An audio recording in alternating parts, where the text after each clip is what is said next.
Pues hola a todos y sed bienvenidos al Trastero de la Historia. Bueno, hoy os traigo la segunda parte que os traje la semana pasada, ya hablando sobre, bueno, ya como ya os dije, series que nos gustan o que son más correctas históricamente. Y bueno, pues como en la otra, y casualmente vamos igual vestidos, y bueno, casualmente pues eso. Vamos a hablar de otras dos series. En la anterior os hablamos de Roma y de Black Sails, dos pedazos de series, y que son muy recomendables, por cierto. Bueno, imagino. Y bueno, y hoy os traemos otras dos series que también, sobre todo, a mí por lo menos fueron dos series que yo no me esperaba prácticamente nada cuando las vi anunciadas, los trailers y todo esto, a pesar de que alguna de ellas las dos eran temas que a mí me atraían muchísimo. Pero claro, yo cuando vi el trailer no me dijeron gran cosa y en su día las vi y dije, de esto que te sorprendes para bien, que luego parece que te gusta más de lo que luego ocurre. Y nada. Bueno, Álvaro, bienvenido de nuevo y nada, cuéntanos tu serie que me da que viene un poquito sobre principios del siglo XX, ¿no? Sí, bueno, pues antes de nada, encantado de estar aquí en el canal otra vez. Le vuelvo a decir a la gente, como dije en el otro vídeo, ¿no? Que como saldrán a la vez lo que hemos grabado en este canal y en el otro, que son de películas, pues bueno, a la gente que sí le gusta, que se pase.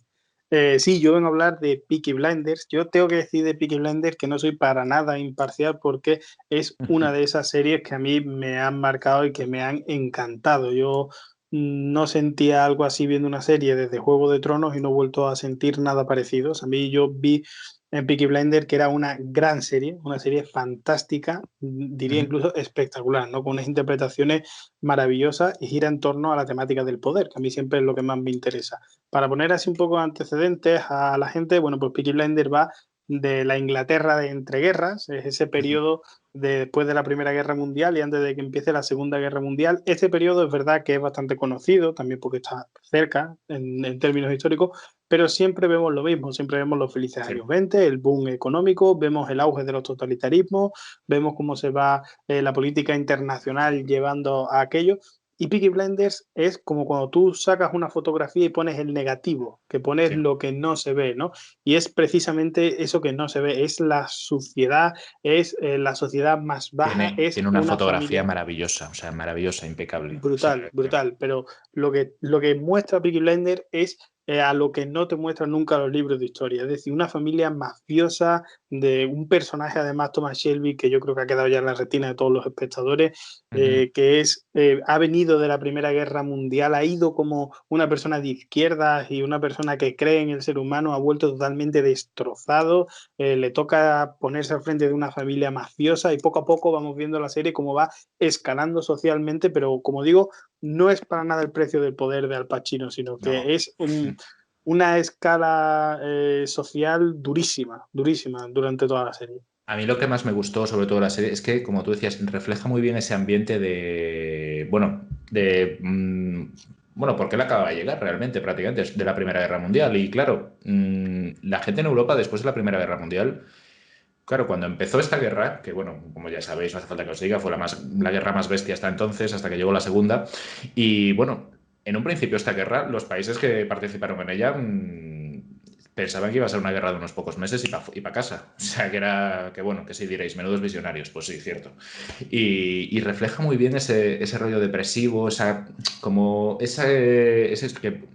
creo que era, sí, en Birmingham, que bueno, que era pues eso, la industrialización y claro, refleja muy bien ese carácter, sobre todo del protagonista, que parece que lo ves como muy apagado en las primeras temporadas. Sobre todo fue una serie que me encantó, que va increciendo. O sea, va como poco a poco. De hecho, puede ser que la primera temporada muchos os digáis, oye, es que es un poquito lenta la serie y tal. Cierto, la primera temporada lo es, pero darle tiempo. Hay series que hay que darles paciencia, o sea, que hay que darles tiempo, paciencia, y esta es una de ellas. Y además lo agradeces, ¿eh? Y no va poquito a poquito, poquito a poquito, poquito a poquito. Y sobre todo eso, que empieza en este momento histórico que la gente tiene una depre de narices porque acaba de terminar una guerra que ellos no pensaban que fuera a ser ni de lejos lo que fue. Y bueno, y eso se refleja muy bien y los actores lo hacen a las mil maravillas, como acabas de decir. Sí, hay una serie de elementos que trata esta serie con una densidad y con una profundidad que es increíble, ¿no? Recordemos, como tú bien has dicho, que la Primera Guerra Mundial es distinta a las que había habido antes porque la gente va cantando la Primera Guerra Mundial. Sí. Los soldados van cantando, van con alegría y de repente es la guerra de las trincheras. O son 4 años durísimos. Entonces este personaje, que además ha estado en la trinchera, que es Sí, uno de estos de los que cavan, vuelve como un héroe de guerra, y lo primero que hace al llegar a su barrio es tirar la medalla que le han dado al río, ¿no? Y se sí. vuelve absolutamente destrozado. Entonces, trata, a mí es la temporada que más me gusta, realmente la primera, porque es verdad que es la menos espectacular, pero a mí es la que más me gusta, porque Ujú, trata como quizás nunca se había tratado solo con la guerra del Vietnam, ¿no? Ese sí, rechazo que producen de repente socialmente unas personas que han ido por su país a morir, y además sí. él se había listado con su familia como voluntarios, ¿no? Y sin embargo vuelve y su país le da la espalda totalmente. Entonces me parece que trata con una, ya te digo, una densidad, pero sin ser pretencioso, o Sí, sea, no, no lo es. brutal, brutal. El caos de la guerra y el cómo vuelve Es que una para persona a mí, destrozar la guerra. junto al Imperio Romano, la Primera Guerra Mundial es de mis episodios históricos, quizás de los más, o sea, de los que más me gusta leer, sobre los que más, que claro, fueron solo 4 años, pero hay una cantidad de historias y de temas para ver, mucho más, más incluso que la segunda, que es la que le gusta a todo el mundo y por la que todo el mundo empieza, yo creo.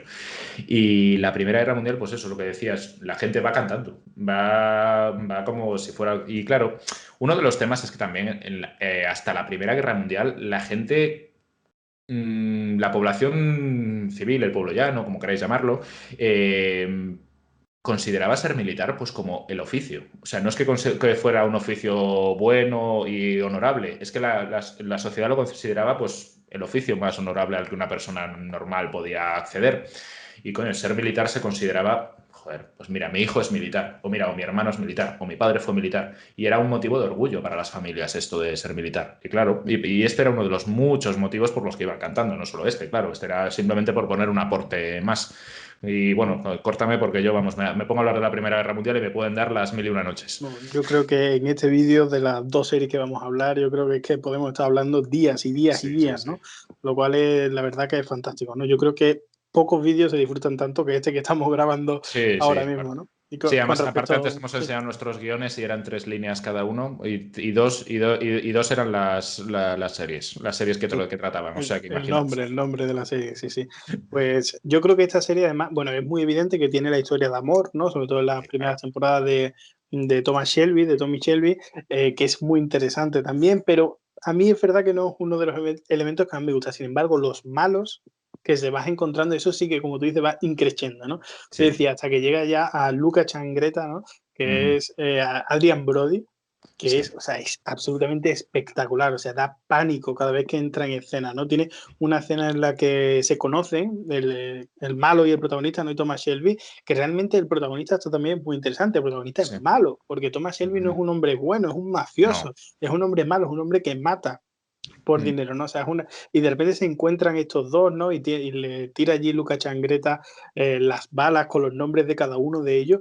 O sea, tú Un ves desde papel, fuera esa imagen. un papel que a Adrian Brody hasta entonces yo no le había visto, Yo yo no le tampoco. recordaba hacer de villano No, no, no. nunca. O sea, claro, Me. Sí, sí. todos le conocimos por el pianista, El pianista.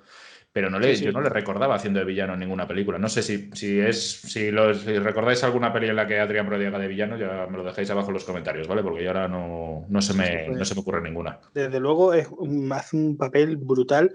Y ya te digo, consigue que una escena que tú la ves desde fuera y en mute parece que no está pasando nada, que son dos personas simplemente hablando, y sin embargo, cuando te metes dentro, hay una tensión allí dentro que se están amenazando de muerte y es brutal. Luego tenemos a Tom Hardy, que tiene Mm. momentos en los que te ríes, o sea, que lloras de la risa con él, pero a la vez es un malo que no duda en engañar, en Tom pactar, Hardy es de estos actores que, se come la sobre pantalla. todo en una peli de acción, sobre todo, bueno, se le da bien todo, pero en una peli de acción el tío da igual el rol que le pongas. Da igual porque sabes que lo va a hacer bien. O sea, siempre. O sea, yo siempre que le he visto estas pelis, o sea, me pasó en la nueva de Mad Max, esta que salieron, me pasó en El Renacido haciendo de villano, que me pareció brutal. O sea, Leonardo DiCaprio se llevó los laureles, pero Tom Hardy, joder, o sea, a mí me pareció increíble en esa película. Me gusta más Tom Hardy en esa película. Sí, sí, sí, claro. Pero claro, a ver, Leonardo DiCaprio tiene hora 50 de pantalla y Tom Hardy 20 minutitos. O sea que sí, claro, era por añadir, pues eso, que en el cine de acción a mí Tom Hardy me parece increíble. Bueno, pero es que Venom, que es una película de así tipo Sí, Marvel, de las que a mí no me gustan nada, o sea, Venom se salva solo por Tom Hardy, que está sí. fantástico. Incluso, Pero bueno, es que había que hacer, es que para salvar aquella película, lo siento, no soy fan de Venom. O sea, mira que me suelen entretener las películas de superhéroes, pero a mí Venom, joder. O sea, no. Y mira que era un personaje muy bueno y todo esto, y Tom Hardy lo bordó bajo mi punto de vista, pero nah, no fue de las películas que más me gustaron. vuelvo súper rápido a Peaky Blinders, pero la Sí, sí, escena de Tom sí. Hardy que se mete dentro en el restaurante, que se mete dentro del agua y demás, o sea, eso solo lo puede hacer Tom Hardy, o sea, Sí, es por brutal. supuesto. Entonces, claro, tenemos una serie de actores, además la mayoría de ellos ingleses, tenemos a Cillian Murphy, que es el protagonista, entonces tenemos una serie donde yo creo que lo que más luce es la interpretación, muy claramente, muy Y por encima. hay este momento, sobre todo, me gusta mucho cómo aborda este momento de como la época dorada de las mafias o de lo que más recuerda o tal, sobre todo estos años 20, años 30, bueno, no 30, pero sí años, los años de dorados de las mafias, que fueron años 20, 30 y tal, me encanta cómo lo aborda. O sea, a mí me pareció una maravilla, lo dije yo. Tras cómo va creándose este ambiente de magias que, como tú dices, está dulcificado, claro. El protagonista es malo, aunque está igual que lo fue Vito Corleone en los años 70 con El Padrino, a pesar de que a todos nos caiga bien y todos en algún momento queramos ser tan sabios como Vito Corleone, pero son malos, igual que este hombre. Pero bueno, ese momento de creación de magias a mí me parece espectacular. Sí, pero yo fíjate que no tengo la sensación de que esté dulcificado. Es decir, creo que te plasma la realidad tal No, como es. obviamente, claro, claro que no, pero vamos, siempre te ponen el punto de vista Claro, para que pero no tú lo. fíjate que es lo que hablábamos, ¿no? Luego está Scarface, por ejemplo, que es una película totalmente distinta, poder del dinero, el precio del dinero que se llama, de Al Pacino. En esta no está, a mí me recuerda al Padrino, porque te Sí. ponen a seres humanos que son mafiosos, pero que son seres humanos, entonces tienen sus cosas buenas y sus cosas malas, Claro. protegen a su familia por delante de todo. Luego, además, tiene otra curiosidad muy interesante que yo no la había visto nunca en una serie, y menos en una serie de tanto presupuesto, que es La raíz gitana, porque él sí es un mafioso y tal, pero es medio gitano, entonces tiene esta Claro. relación con las poblaciones gitanas y ves a estas poblaciones de principios del siglo XX que son seminómadas, ¿no? Sí, Que si en algunos básicamente. lugares todavía lo son, pues imagínate en aquella época, ¿no? Entonces es muy interesante. Y luego es verdad que, bueno, Peaky Blinders evidentemente existieron como una Sí, organización que es real, lo que pasa es que está muy lejos de luego la ficción, ¿no? sí, claro. Y, y a través de la serie vemos personajes muy interesantes.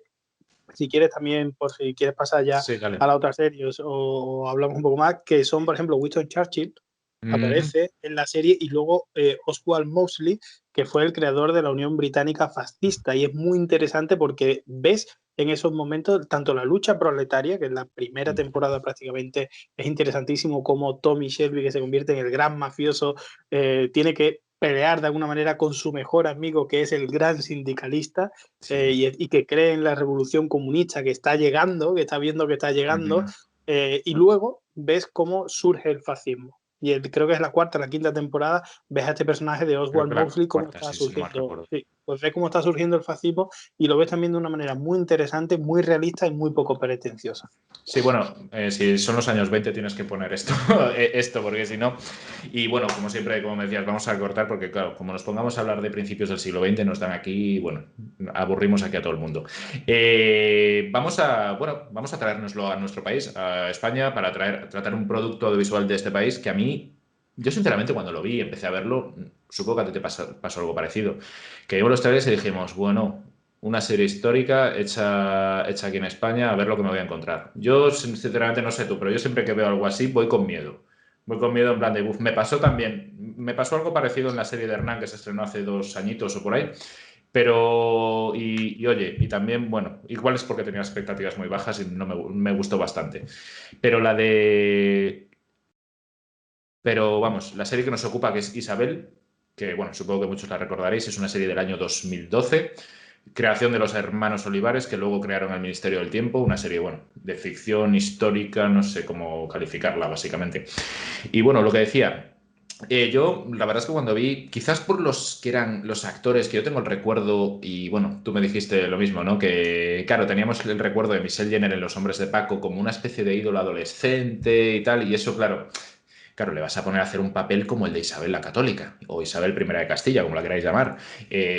Claro que es un papel que, oye, que impone. O sea, que tienes que poner una mujer con un carácter tremendo. Y claro, ves la cara angelical de Michelle Jenner y, coño, a mí me echaba como un poquito para atrás, pero eso a mí, no sé, a mí me duró 2 capítulos o 3, como mucho. No tal, porque sí que es cierto que es el mayor fallo que dicen los extranjeros de las series españolas, que son capítulos muy largos, duran hora y 10, hora y cuarto cada uno. Pero oye, eso se te olvida en el primer capítulo, el segundo, y ves a Isabel la Católica. A pesar de que, bueno, me podéis decir también, oye, que ni Isabel ni Fernando eran tan guapos como Rodolfo Sancho y Michelle Jenner. Vale, ya lo sé. Claro, no me voy a poner a tíos así.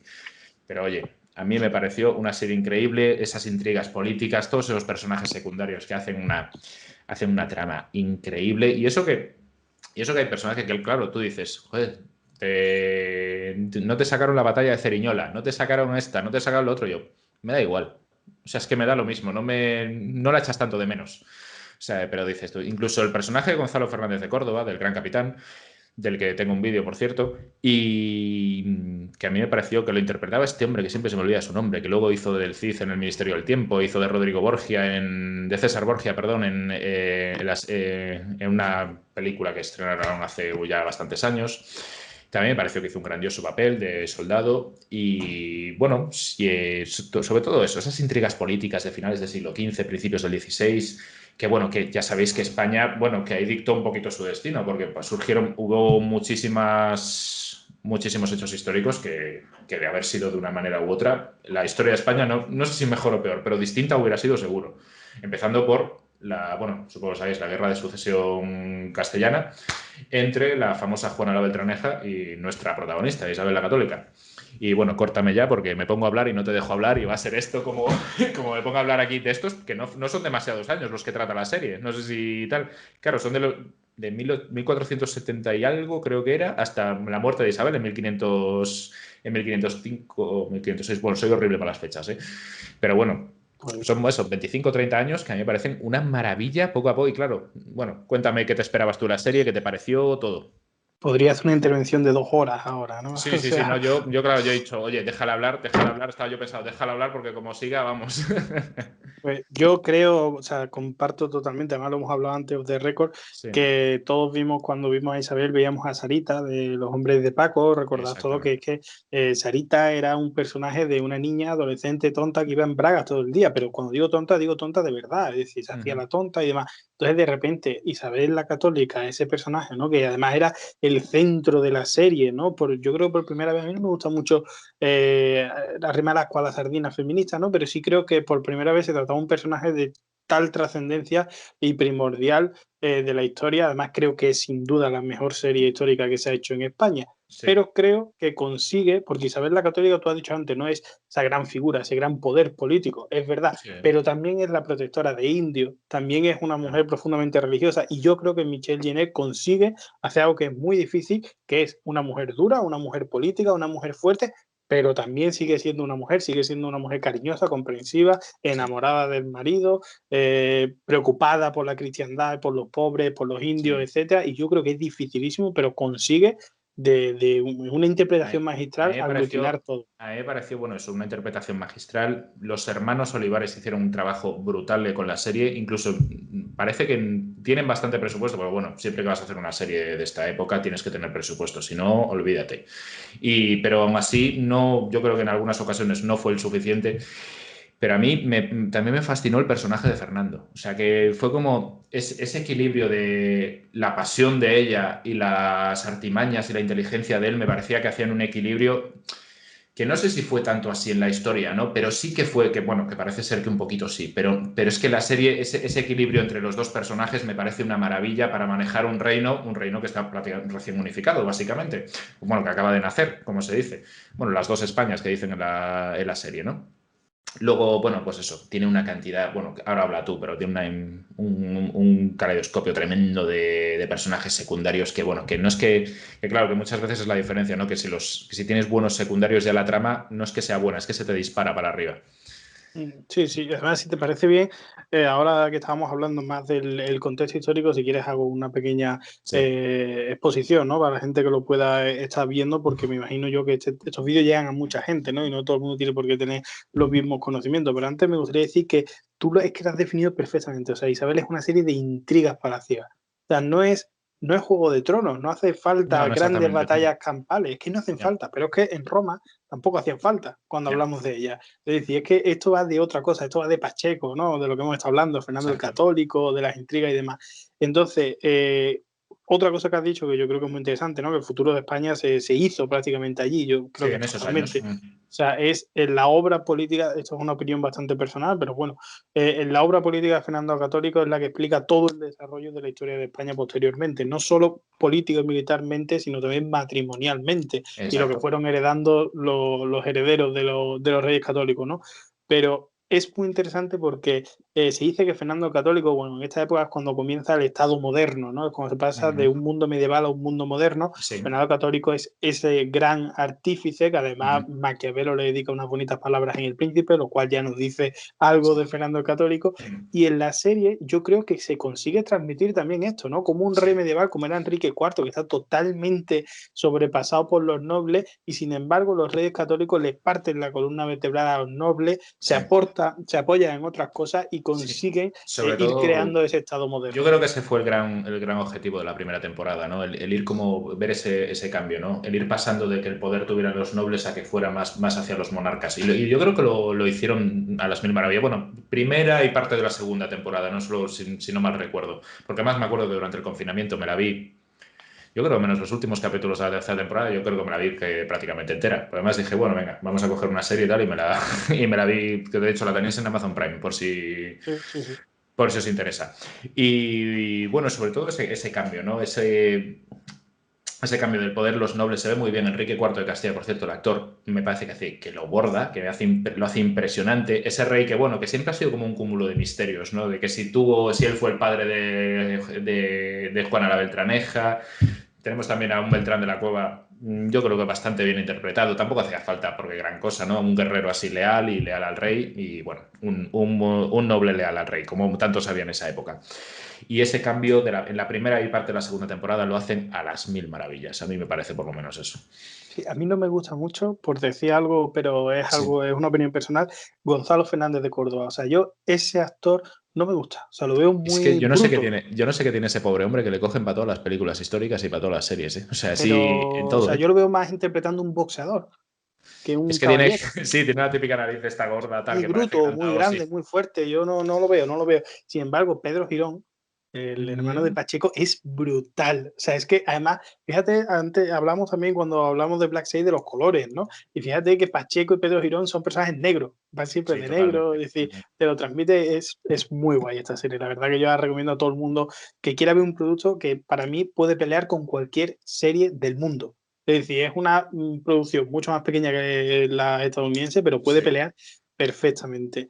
Y sí, sí, está muy bien. Incluso el tema de América está muy bien representado, muy bonito, muy simpático. La dicotomía esta entre los castellanos viejos, ¿no? Que se ponen alrededor de Fernando el Católico, mientras a los judíos conversos, ¿no? También Sí, luego que por contar aparecen más también muy bien cosas, representados. para que os hagáis una idea, que esto en España no se suele hacer mucho, ¿eh? Pero después de esta serie, que fueron 3 temporadas, se hizo una precuela, una precuela, digo, un epílogo a modo de película que se llamó La Corona Partida, que es un poco esta historia sobre Juana la Loca, el rey Felipe el Hermoso, bueno, Felipe I de Castilla, y que se bueno, y que me pareció también buena. Se hizo esta serie y luego se hizo otra secuela más de la serie, que fue Carlos el Rey Emperador, la Carlos. cual me han dicho, yo no la he visto todavía, ¿vale? Pero me han dicho que está bien, pero no llega al nivel de Isabel. No sé, tú sí que la has visto, me has Sí, dicho, sí, sí. y todo el mundo me ha Peor. dicho, bueno, está bien, no llega al nivel de Isabel, pero también es una buena serie. Sí, sí, a mí me parece, pero es que es muy difícil, o sea, Sí. también cuando hablábamos de la de Roma, ¿no? En el otro vídeo, es que es un momento tan clave en la historia Ujú. que te da para hacer una gran serie, pero es muy difícil hacerla bien. Y en esta serie es que yo creo que lo hace prácticamente todo bien, ya te digo, Sí. vamos, no me gusta el personaje de Gonzalo Fernández de Córdoba, pero simplemente porque no me gusta, porque me lo imagino de una manera Claro, distinta sí, a está en tu cabeza de otra como, manera. De hecho, claro, como él yo lo aparece. decía, en el vídeo que hice sobre perdón, que no sé ni hablar, sobre Gonzalo Fernández de Córdoba, que es de esos héroes españoles que no tiene ni un solo retrato ni una escultura hecha en vida. Claro, todos esos cuadros que veis son del siglo XIX, y estos que conocéis sobre la batalla de Ceriñola y demás, en vida no le hicieron ni un retrato ni una, ni una escultura, no le hicieron nada. Que no Pero fue, claro. cuando tú ves, pero de Cortés sí, por ejemplo, de Cortés, de Pizarro y demás, y no eran tan grandes. ¿No? Desde No, alguien que estaba todo el día en el campo de batalla no puede tener esos músculos, porque no no. se alimenta tanto como para eso, ¿no? Entonces yo lo veo más una persona más delgadita, más estilizada y tal, pero bueno, ya digo que es una cosa personal mía. A nivel de interpretaciones es increíble. Vemos también cómo los religiosos no son solo los religiosos, ¿no? Que parece que ha tenido que venir Juego de Tronos a explicarnos que desde Sí, la religión, la política y demás, y claro, ya claro. estaba en Isabel eso. Ya está en Isabel. Vemos Sí, sí, sí. a Carrillo liderando ejércitos. Vemos, ya digo, Pacheco, que para mí es mi personaje favorito de la serie, que es espectacular. O sea, Mío era también mi personaje favorito hasta que en la tercera temporada apareció otro personaje fundamental en la historia de España, que fue el Cardenal Cisneros. O sea, yo cuando vi ese momento controlar el poder religioso y político también, yo dije, Dios mío, y aparte lo bordó, ¿eh? El hombre actuándolo, y aparte incluso en la película que se hizo después, en La Corona Partida, se ve en la secuencia en la que asesinan a Felipe, bueno, en la que muere Felipe el Hermoso, esa secuencia me parece magistral, porque cuando está justo cogiendo la copa para beber agua, se ven planos de él desde la ventana mirando, luego a Fernando como pensando, como bueno, no lo dicen directamente, pero sí que dicen como que tuvieron algo que ver en que, lo envenenaron, ¿no? Lo dejan caer, como quien dice. sí, sí, además sabes que el cardenal Cisneros es el que proclama primero, porque es el que se queda como regente y demás, y es el que Sí, proclama a Carlos V, ¿no? Y hay un exacto. momento espectacular en el que, bueno, pues Cisneros lo proclama y entonces los nobles allí reunidos le dicen que, bueno, que en función de qué poderes él puede, esto no es la serie, esto es la historia, que Sí, en función de qué poderes él puede proclamar allí al nuevo rey de España y demás. Entonces él exacto. le dice, acompañadme, por favor, así de manera muy sutil, muy tranquila, lo lleva al balcón y desde el balcón ve los cañones y ve a los guardias y dice, veis esas armas, veis esos soldados, en función de estos poderes proclamo al rey. O sea, es que eso es Juego de Tronos. O sea, es Total. que... Entonces, claro, la historia de España de esos momentos se da con unos personajes tan interesantes, además hay tanta historiografía y tan buena sobre esos momentos que es que estaban ahí pidiendo que se hiciese una serie de este estilo. Y lo más difícil de todo, que lo consigue. Y que lo consigue muy bien. Ya digo, yo de Claro, Carlos no claro, puedo te iba a decir lo decir, lo más mismo. difícil de todo, pues sabes que decir, y Sí. que saliera bien, claro, Y que saliera bien y claro, sale bien. y por eso decíamos, claro, vemos una serie, vemos a Michelle Jenner, que hasta entonces, como bien has dicho, era una actriz que Era todos Sarita, sí, sí. la identificamos como el ídolo adolescente Ujú. de entonces. Vemos a un Rodolfo Santos, que bueno, que era hijo de otro actor, que en su día era muy conocido, que era Pepe Sancho, y muy conocido aquí en España por interpretar a Curro Jiménez. Pero claro, aquí, claro, ves y dices tú, uff, esto no puede salir bien, no puede salir bien, claro. Y a Rodolfo Sancho, que se me olvidó deciros, solo le conocíamos por haber salido unos capítulos en Al salir de clase, que bueno, que fue un intento de sensación de vivir a la española que hicieron hace aquí unos años. Y bueno, que a mí personalmente no me gustaba demasiado, pero tuvo muchísimo éxito en su día. Y bueno, claro, ves, y con esos elementos dices tú, pero ¿cómo esto puede salir bien? Y os lo aseguro, me parece una serie, yo hasta el día de hoy no he visto ninguna mejor, históricamente hablando, e incluso muy interesante, me Sí, parece. y de hecho Fernando el Católico, Rodolfo Sancho, consigue algo muy interesante, que es proyectar la imagen que se tiene de Fernando el Católico. Antes lo hemos dicho, ¿no? Y se habrán visto por ahí mis brazos porque he ido a coger un libro que tengo por aquí cerca para recomendárselo ahora a la gente que nos esté viendo, ¿no? Fernando el Católico, no sé si se verá, pero era algo así, ¿no? Sí, Y si luego no sé si tú pondrás edición o lo que sea, pero si no la gente que busque una foto de sí, sí, Rodolfo sí. Sancho, si quiere, Lo sin pongo, camino. no os preocupéis. Ajá, pues cuando vean a Rodolfo Sánchez, Fernando Católico, pues no tienen nada que ver, ¿no? Pero la imagen que proyectaba en ese momento Fernando Católico era la de un seductor, la de un superhombre, la de además una persona, un político increíble, un Sí. guerrero fascinante. O sea, Ujú. era, bueno, Isabel la Católica, pues la tenía evidentemente totalmente, no sé Obnubilada, sí. cómo decirlo, ¿no? Sí, sí, obnubilada, tanto es así que cuando se enteró que le ponía los cuernos, no lo dejó ya estar solo, iba Claro. hasta las batallas con Fernando Católico, ¿no? Y Hombre, para no vamos, dejarlo te solo. vas a escapar tú, majo. Te voy a controlar, pero lo más grande, claro, Sí, lógico. sí. Pues mira, pues voy a recomendar este libro que es de Ernest Berenguer, que es un catedrático, creo que es de la Universidad de Barcelona.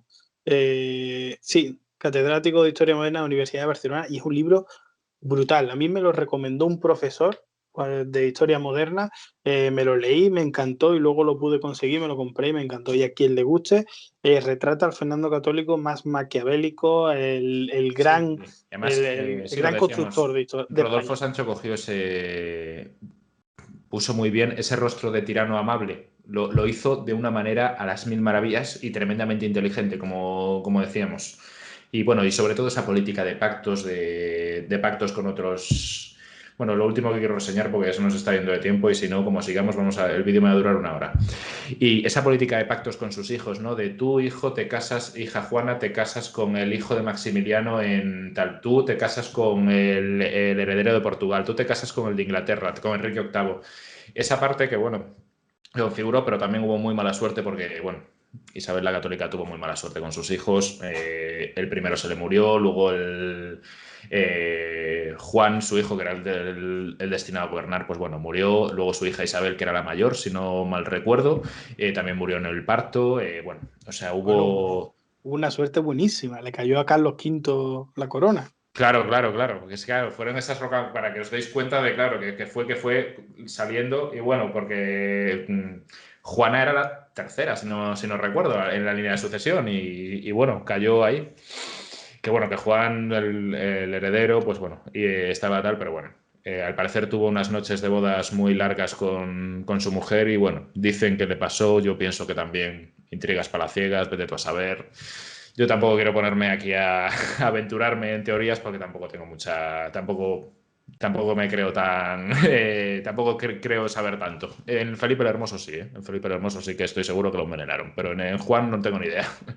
Sí, lo que está claro, si quieres ya por mi Sí, última sí, sí. intervención sobre esta serie, es que es una serie sobre el periodo histórico, como tú muy bien has dicho, que marcó la historia de España Sí. totalmente. Es decir, yo vuelvo a decir, fue Fernando el Católico el que creó el destino de España y el que convirtió a esa Castilla y esa Aragón en lo que luego sería el imperio. Fue la política matrimonial, la política Ujú. práctica y la política militar de Fernando el Católico la que creó lo que luego fue el imperio y muestra esta serie perfectamente ese momento. Así que ahora que está muy de moda también contra la leyenda negra y a la gente que le gusta mucho el hispanismo y hay mucha gente con un Ujú. sentimiento nacionalista español muy alto, pues todo el mundo que quiera que vea esta serie porque es interesantísima y muy fiel. En efecto, pues dicho queda. Isabel, ya os digo, es una serie maravillosa que además os va a enganchar, yo creo, desde los primeros capítulos, como me ocurrió a mí. Y eso que teníamos, tanto Álvaro como yo, teníamos las expectativas bastante bajas. Y bueno, nada, pues eso, hasta aquí el vídeo, bueno, el vídeo, la charla, la conversación, como queráis llamarlo. Y bueno, pues como siempre, si os ha gustado, pues ya sabéis, haremos más porque otra cosa no, pero series históricas y películas históricas hay para, bueno, para que hagamos una serie de 20 o 30 de vídeos así tranquilamente. Y bueno, nada, me queda despedir a Álvaro, agradecerle que haya estado aquí. Muchísimas gracias, Álvaro. Pues muchas gracias a ti, espero que a la gente le guste y que nos obligue a seguir haciendo este tipo Exacto, de cosas. exacto, eso es lo fundamental. Pues nada, pues como digo siempre, hasta aquí mi vídeo de hoy. Y si os ha gustado, ya sabéis, suscribiros, darle like, comentar. Os dejaré las redes de Álvaro por aquí abajo, que siempre que en el vídeo la semana pasada se me olvidó comentarlo. Y nada, pues hasta aquí mi vídeo de hoy. Y bueno, pues como siempre, hasta el próximo vídeo.